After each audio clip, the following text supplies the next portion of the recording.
Hello everyone, today I'm going to show you how to set up an AI trading bot on iPhone. So you will be just open the App Store and you will be any of download of a crypto broker wallet, and I will be just download this Binance, and I will just show you how to work AI trading bot on iPhone.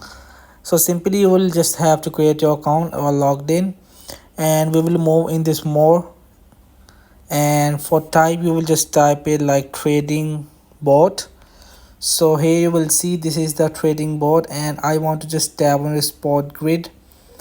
So here you will see in the top is the option is AI means the artificial intelligence. So I will just tap on it.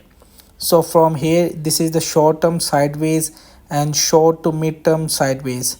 So if you want to just copy it, and you will be just enter the amount which you will have to invest in it, and after just selected the details and simply just tap on it create. So in this way you will just set up an AI trading bot on iPhone. So hope this video helped you. Please don't forget to like and subscribe and get notified for more videos.